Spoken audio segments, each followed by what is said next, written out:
जय हिंद। Welcome back to our channel E Mind. हाल ही में जैसा कि आपने देखा, उड़ीसा के बालासोर में एक बहुत ही बड़ी ट्रेन ट्रैजिक एक्सीडेंट हुआ, जिसकी चपेट में 3 ट्रेनें आ गई और लगभग 400 से ज़्यादा लोगों ने अपनी जान गंवाई और सैकड़ों घायल हैं। देश में हुई इस घटना के ऊपर हमारे देश के अंदर अन्य विपक्षी नेताओं और अन्य बड़े बड़े राजनेताओं से जो प्रतिक्रिया आ ही रही है, साथ अभी विदेश और दूसरे कंट्री से भी बड़े बड़े नेता इस पे अपनी प्रतिक्रिया जाहिर कर रहे हैं।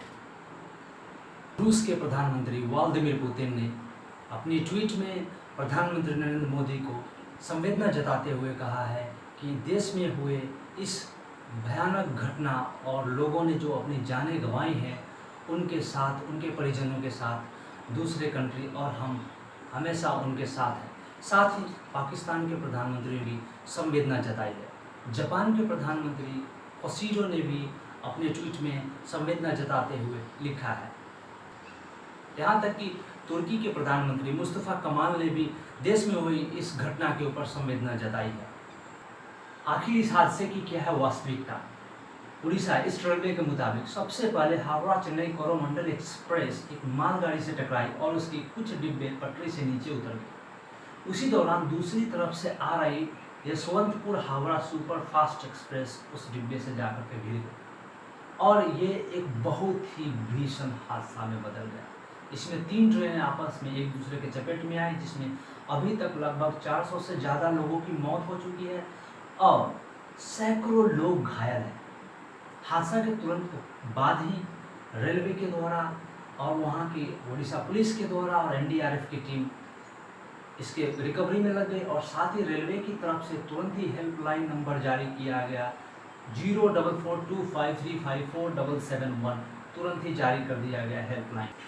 इस भीषण हादसे में जान गंवाए लोगों और उनके परिजनों के लिए मेरी संवेदना है।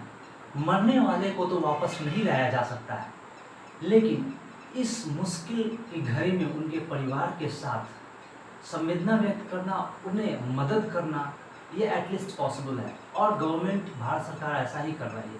प्रधानमंत्री नरेंद्र मोदी हॉस्पिटल का भी दौरा किए हैं जहाँ पे लोगों को हॉस्पिटलाइज किया गया है, साथ ही उस घटना स्थल का भी जायजा किए हैं और इस घटना में हुए इस हादसा के दौरान जो भी लोग जान गंवाए हैं उनको 10-10 लाख का मुआवजा तथा जो बुरी तरीके से इंजर्ड है उनको 2 लाख और जिनको छोटी मोटे चोट आए उनको 50,000 का मुआवजा दे करके उन्हें संवेदना जताया जा रहा था। उनकी इस मुश्किलात की घड़ी में सरकार उनके साथ है।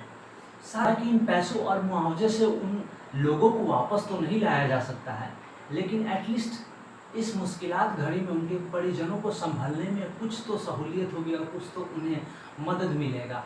अभी इस कंडीशन में इस सडन जो ट्रेजेडी हुई है, इसमें किसी के द्वारा इतना ही किया जा सकता है। हाँ, इस घटना का क्या कारण है और एक्सीडेंट क्यों हुआ और दोबारा इस तरीके एक्सीडेंट न हो, इसके लिए भी सरकार ने स्टेप्स उठाए हैं।